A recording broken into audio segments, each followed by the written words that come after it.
Hello everyone. तो आज हम बात करने वाले हैं आपके चैप्टर नंबर 7 के बारे में, जिसके अंदर आपका बेसिकली ये चीज़ के बारे में बताया गया कि किस तरीके से ब्रिटिशर्स ने इंडस्ट्रीज़ को डेवलप करने के लिए अपने अपने क्राइटेरियाज़ के अंदर क्या क्या वर्कआउट किया और कौन कौन सी ऐसी पॉलिसीज़ लेके आए हैं और उन पॉलिसीज़ के रीज़न से किस तरीके से इंडियन लोग इफेक्ट हुए, किस तरीके से ट्राइबल लोग इफेक्ट हुए, किस तरीके से कौन सी कम्युनिटीज़ के अंदर इसका प्रभाव किस तरीके से पड़ा और बेसिकली वो लोग इंडस्ट्रीज़ को ग्रो अप करना चाहते भी थे या नहीं चाहते थे। क्योंकि देखो दो चीज़ें होती हैं, कोई भी इंसान जब किसी भी कंट्री के ऊपर आकर राज करता है ना, तो वो कभी ये नहीं सोचता है कि मुझे उस कंट्री को डेवलप करना है।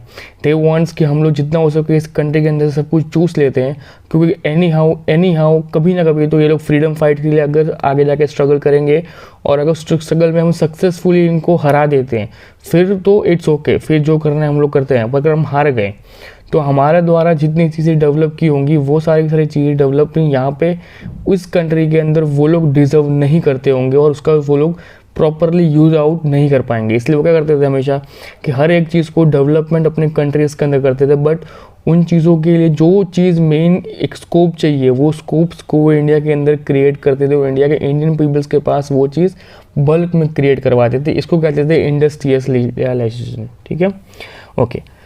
पहली चीज़ तो आपको ये समझनी पड़ेगी कि यूरोपियन कंट्रीज़ में सबसे पहले एक बार ये सबसे कॉमन चीज़ की 16 सेंचुरीज़ के अंदर आपको सबको पता होगा ईस्ट इंडिया कंट्रीज़ जो आपके 16 सेंचुरीज़ की स्टार्टिंग के पीरियड्स में आई थी, ठीक है, और वो एक चार्टर एक्ट लेके आई थी, क्वीन एलिजाबेथ से चार्टर एक्ट लेके आई थी और उस एक्ट के दौरान उसमें लिखा था कि वो लोग इंडिया के अंदर इंपोर्ट एक्सपोर्ट ट्रेडिंग वगैरह सब कुछ कर सकते हैं। अब देखो इंडियन टेक्सटाइल्स थे या फिर जितनी चीज़ें थी ना जो बेसिकली आपको इंडिया के अंदर प्रॉपरली मैन्युफैक्चरिंग होकर सही मात्रा में आपको मिल रही है। हमने ऑलरेडी इसके पहले इंडिगो इंक के बारे में पढ़ा था, ओपिनियम्स के बारे में पढ़ा था, ओपिनियंस के बारे में पढ़ा था, उन सब के बारे में पढ़ा था। वो सारी चीज़ें थी जो इंडिया के अंदर ईजिली अवेलेबल थी कि वो इतनी इस हद तक प्रोडक्शन इन चीज़ों का हो रहा है कि भाई लोगों के पास वो चीज़ें ऐसी कैसी पड़ी है, तो उन चीज़ों को वो लोग यहाँ पे मैन्युफैक्चरिंग करके उनको यहाँ पे लो कॉस्ट पे लेके वहाँ पे हाई कॉस्ट पे बेच रहे थे। इसे कहते थे हम लोग यूरोपियन ट्रेडिंग सिस्टम। क्लियर। आगे बात करते हैं कि printed clothes, cotton clothes are be called the चितिस, ठीक है, खासा, बटानास। क्लियर, ये कुछ इसके नाम्स थे। ओके, बात करते हैं हम लोग टिस्को के बारे में, जो कि आपका था टाटा आयरन स्टील कंपनी, जो कि इस्टेब्लिश हुई थी या फिर कह लो कि उसका फर्स्ट स्टील प्रोडक्शन शुरू हुआ था 1912 के अंदर आसपास में।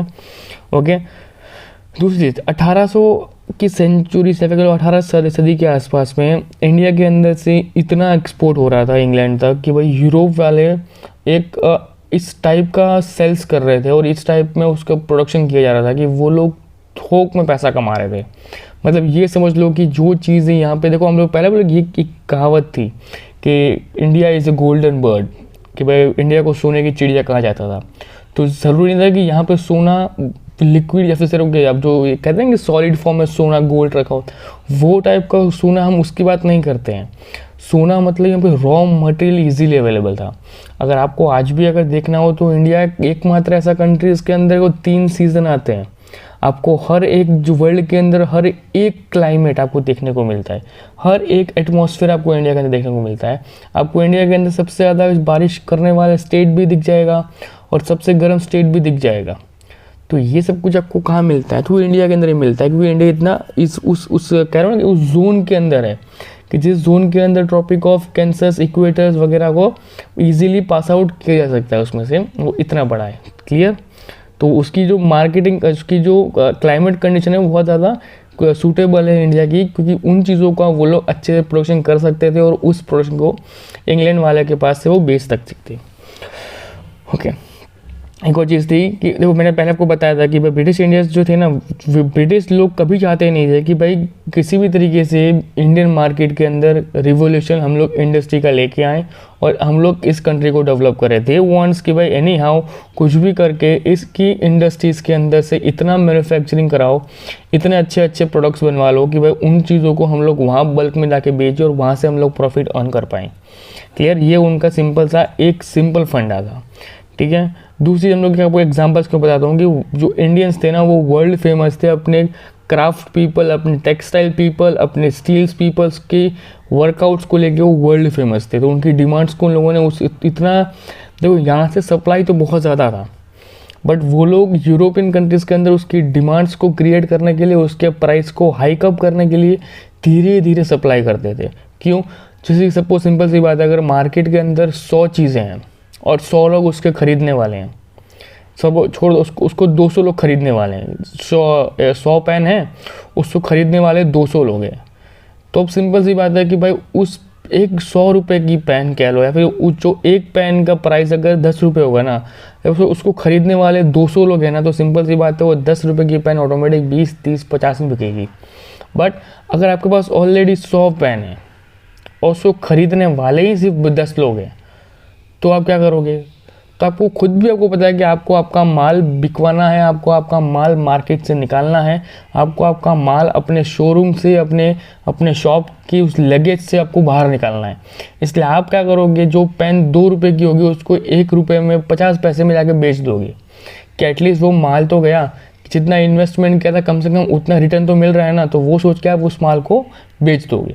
तो वो यूरोपियन कंट्रीज़ के अंदर ये जो मेन आपकी ईस्ट इंडिया कंपनी है वो ये करती थी कि सारा का सारा माल तो मंगवाती थी, वो उसको होल्ड पर रखती थी और वहाँ पर वो डिमांड्स को क्रिएट करती थी। वो डिमांड्स को क्रिएट करने के बाद वहाँ से सप्लाई करती थी और जिससे सप्लाई करने के बाद वहाँ पर वो ह्यूज प्रॉफिट कमाती थी। क्लियर? और कहीं ना कहीं ये इतना नेगेटिव इम्पैक्ट पड़ता था ना कि जिसके कारण वहाँ पर लोगों का धीरे धीरे इन चीज़ों के ऊपर विश्वास भी उठ चुका था। हाँ, बाकी तो पूरा चैप्टर आपको इजीली आपको समझ में आ चुका होगा कि क्या क्या चीज़ें हैं, ठीक है।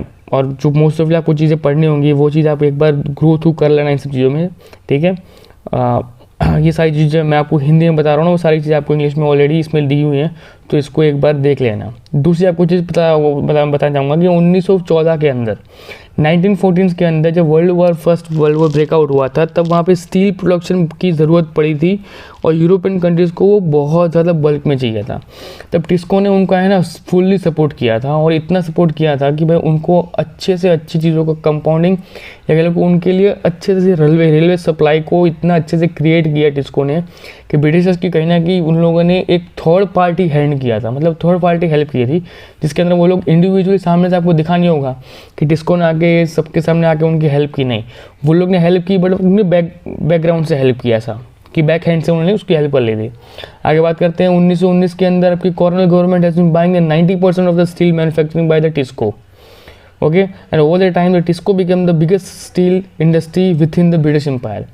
अब देखो सिंपल सी बात है, आपको बता दूँ कि टिस्को जब डेवलपिंग अपने जोन में थी, जब टिस्को ने ये सब कुछ किया, जब लोगों को लगा कि भाई TISCO is one of the ऐसी फ्रेंचाइजी या फिर वन ऑफ द ऐसी इंडस्ट्री है जिसके पास इतना मार्केटिंग है, जिसके पास इतनी चीज़ें हैं कि भाई आप लोग उस चीज़ को बिलीव नहीं कर सकते, उसको वो पूरा मार्केट कैप था। तो इन लोगों ने टिस्को के सहारे जितनी स्टील कंपनियाँ थी, जितनी स्टील मैन्युफैक्चरिंग कंपनियाँ थी, उनको खरीदना फिर उनको एक्वायर करना शुरू किया, जैसे कि आज के लोग करते हैं। जैसे कि आज अगर आपको बड़ा से बड़ा इंसान दिखेगा, जैसे कि एलोन मस्क ने लास्ट 2-3 महीनों को पहले ट्विटर के अंदर 9% का स्टेक खरीदा था, उसके बाद उसने 14% का स्टेक खरीदा था। अभी रिसेंटली अदानी जी ने एक न्यूज़ चैनल के अंदर का जितना भी स्टेक था वो सारा का सारा स्टेक खरीद लिया।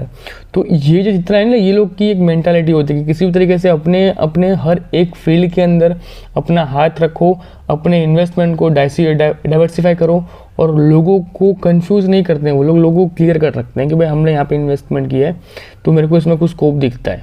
क्लियर? आगे बात करते हैं, जो कुछ मेन वर्ड्स हैं आपके जो आपको समझने चाहिए वो है आपको चितिस।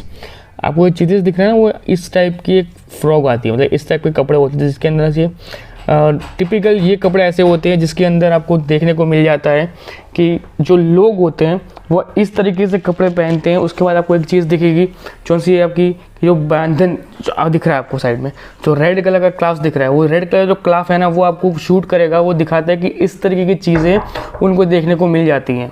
ओके, आगे बात करते हैं हम लोग आपकी स्पिनिंग जेनिस के कारण। अब जो आपके स्पिनिंग जेनिस होते हैं वो होते हैं टिपिकल आपके मैन्युफैक्चरिंग ऐसे स्प्रेड्स होते हैं, ठीक है, वो ऐसे इस टाइप के स्प्रेड्स होते हैं जिसके अंदर आपको दिख रहा होगा अभी कि जो ऐसी मशीनें होती हैं जो सिंगल वर्कर के साथ चलती हैं और इसके अंदर वो लोग मैन्युफैक्चरिंग करते हैं ट्रेड्स के रूप में। क्लियर? जो कॉटन होता है उन सबको लोग बनाते हैं, एक सिंगल इंसान इसको क्रिएट कर सकता है। क्लियर? आगे बात करते हैं कि चरखा और तैलकी। आपको चरखा होता है, अब चरखा आपको दिख रहा है कि किस तरह का चरखा होता है, क्लियर। अब वो चरखे के साइड में आपको एक तलकी दिख रही है, अब वो तलकी दिख रही है ना, वो एकदम माइनर से छोटे टाइप की एक चरखा होता है जो आपको नॉर्मली हाथ से भी उसको कर सकते हैं। और नॉर्मली लोग जो बुढ़ापे लोग होते हैं ना, जिनको टाइम पास करना होता है फिर जिनको ऐसा कोई काम नहीं होता, फिर वो बात करते करते भी करते हैं, तो वो लोग इसका उपयोग करते हैं। Clear, okay. बाद में आपका आता है ये रंगरेज। रंगरेज इसको कहते हैं, ये प्रिंट कर रहे हैं ना, इसको हम रंगरेज कहते हैं। ठीक है, कि इसको प्रिंट किया और इस प्रिंट को ही हम लोग बेचते हैं, इसको फिर काट फूट के अंदर से डिज़ाइन की और इसके अंदर इम्प्रोवाइजेशन किया जाता है, उसको बाद में बेचा जाता है। क्लियर, तो कुछ इस तरीके का है पूरा आपका चैप्टर डिपेंड करता है। आगे बात करते हैं, तो इतना कुछ ज़्यादा कुछ है नहीं, बस आपको इतना एक चीज़ याद रखना है कि 18 देखो यहाँ पे जो कुछ मैंने चीज़ दी है उन्हें आपको इन्फेंट रखना है कि 1764 के अंदर सबसे पहले स्पिन जीनी वाला इन्वेंशन किया। कौन सा वाला, मैंने आपको ऊपर मशीन दिखा जिसमें एक सिंगल वुमेन होती है, वो सब पूरा काम कर सकती है। आगे बात करते हैं 1786 के अंदर स्टीम इंजन का इन्वेंशन किया। कौन सा, जिसका उपयोग करने के लिए टाटा स्टील्स की मदद ली गई, जिसने वो पूरा रेलवे लाइन बिछाई थी। आगे बात करते हैं 1854 के अंदर सबसे पहले कॉटन मिल्स को इन्वेंट किया गया या इस्टेब्लिश किया गया मुंबई के अंदर।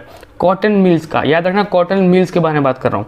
फिर 1912 के अंदर सबसे पहले टाटा स्टील्स और कॉर्पोरेशन की प्रोडक्शन शुरू की गई, जिसके अंदर स्टील को उसको प्रोड्यूस किया गया। क्लियर, तो ये आपके most of the 4 main point थे जो मैंने कवर अप कर दिए।